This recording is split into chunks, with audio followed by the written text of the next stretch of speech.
Les croyants, lourdes et tout, quand on voit les yeux des malades, oui, bien sûr, il faut y foncer. Se tenir à côté des personnes qui souffrent et essayer d'atténuer la souffrance, c'est notre leitmotiv, l'aide-soignant.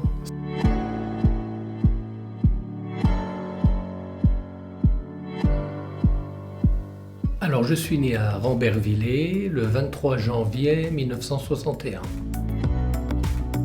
Alors maintenant, je suis retraité depuis le 1er décembre et j'ai été aide-soignant pendant plus de 40 ans dans le même établissement, à Raon-l'Étape, un hôpital, les soins à domicile, le sanitaire, l'EHPAD, la nuit. Et j'ai même eu une parenthèse où j'ai refait des études pour faire un diplôme universitaire de qualiticien. J'allais dire, ce sont mes petits-enfants. Avant, mon métier me passionnait, j'avais que ça. D'ailleurs, je m'inquiétais pour la retraite. Qu'est-ce que je vais faire à la maison? Et total, je vois pas le temps passer. Aide-soignant, c'est essentiellement des soins de nursing. Moi, quand j'ai commencé, la surveillante, puisqu'on disait comme ça à l'époque, disait toujours « on reconnaît un bon aide-soignant dans son service quand il n'y a pas d'escar ». C'était son leitmotiv. Après, il y a l'accompagnement, d'être là, présent, parler. La population qui est accueillie dans les EHPAD a beaucoup changé. Il y a tout ce qu'il faut pour rester le plus longtemps possible chez soi. Donc les gens viennent très tard, donc ils restent moins longtemps. Et c'est pas la même prise en charge. Et quelquefois, le personnel a du mal de suivre. Mais il n'y a pas que les toilettes. Il faut faire les lits, donner les médicaments, faire les aides au repas, l'entretien de l'environnement du patient, quand les familles viennent, le remplissage de dossiers de soins qui est chronophage. Moralement, je pense qu'on est frustré. Et moi, je pense que je suis parti au bon moment. Alors, j'étais là au pire moment du Covid. Je pensais pas terminer ma carrière comme ça. Mais en même temps, j'ai connu les belles années, alors qu'on n'avait pas grand-chose. Je trouve qu'il y avait plus d'humanité, de solidarité. J'ai toujours dit, l'hôpital où je suis allé, c'est un vieil hôpital, mais ça a été ma deuxième maison. Et mes collègues, c'était ma deuxième famille. Je suis pas sûr que les jeunes qui arrivent ressentent la même chose. Il n'y a pas les mêmes priorités. Je suis pas surpris de tout ça.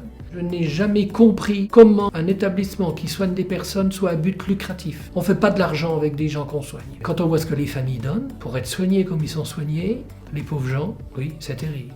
Moi, j'ai connu une humanité, un accompagnement. Des fois, je me dis, on est dans un pays tiers-monde sur certains domaines. Et l'avenir du soin me fait peur. Ça aussi, je trouve que c'est pas bien. Pôle emploi qui incite, aller à l'hôpital, on embauche. Tout le monde n'est pas fait pour aller à l'hôpital. Le général de Gaulle disait la vieillesse est un naufrage. Ah oui, c'est un naufrage. Je peux vous le garantir que je l'ai vu. Mais tout le monde n'est pas prêt de voir ça.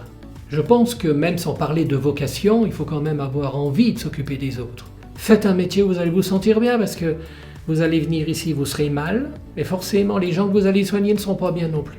Et il arrivera un moment, on se retient, et c'est vite fait de basculer dans la maltraitance. Et quand je parle de maltraitance, c'est au sens large, c'est pas frapper ni insulter. Alors c'est des cas isolés, La majorité, c'est des gens avec beaucoup d'humanité, bienveillance, tendresse, de l'empathie.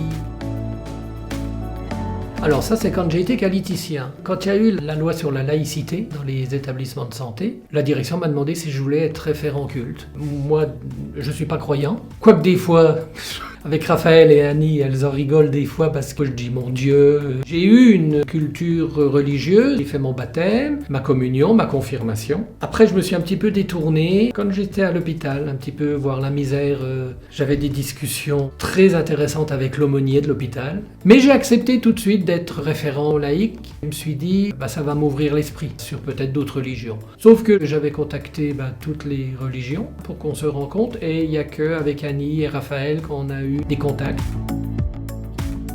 Quand il y a une bonne entente, ils font partie du soin, ils font partie de l'équipe et ils peuvent être d'une aide utile. Alors c'est pareil, c'est un travail à faire. Selon la personne, les résidents ne parlent pas pareil. L'infirmière qui vient faire une piqûre, un pansement, la piqûre ça va vite, puis c'est pas là qu'on a envie de raconter sa vie. Être soignant déjà, on a plus de temps. Et les bénévoles, alors là, c'est l'idéal. Ils viennent là, ils ne les touchent pas, ils ne leur font pas de mal, ils leur apportent peut-être une friandise. C'est un moment, ils ont une visite, beaucoup n'ont pas de visite. Ou ça peut être un moment d'échange où ils peuvent apprendre des choses qu'ils n'oseront pas dire à nous. Et si ça se passe bien, c'est encore une richesse pour le résident.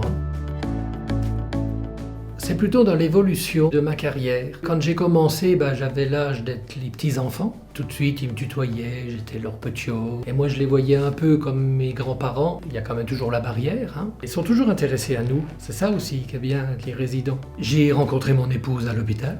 Les résidents demandaient des nouvelles, des enfants qui grandissaient, des nouvelles des petits-enfants. Il y a eu l'évolution de mon âge avec les résidents où il y avait des résidents qui me prenaient donc quand j'étais jeune pour leurs petits-fils. Après pour leurs enfants.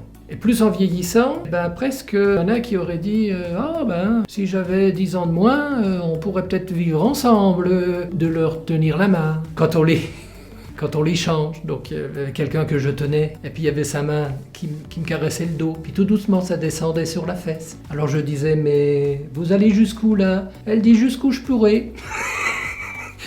C'est pas méchant, mais plus personne ne les touche. Il n'y a que nous qui les touchons, et on les touche pour des soins. Donc tenir la main, caresser la joue, embrasser. Alors avec le Covid, c'est encore pire, les pauvres, on est tous masqués. Mais il manque de ça. L'être humain a besoin de ça. Donc c'est plus des petites anecdotes comme ça, de petites attentions, de l'œil coquin, la petite réflexion. Et c'est toujours des petites choses comme ça. Mais c'est rigolo, tant qu'ils sont comme ça, ils sont vivants. Voilà, ils existent. Je vous souhaite beaucoup de bonheur et d'être heureux, puisque c'est le mot un peu leitmotiv qui va venir les jours suivants. Donc beaucoup de bonheur à vous, et puis la santé. Ça paraît bête de dire ça, mais plus on avance dans l'âge, plus les soucis arrivent. Et des fois, il n'y a pas besoin d'être âgé pour commencer d'être malade. Donc prenez soin de vous, prenez soin des autres, on en a besoin avec l'époque dans laquelle on vit.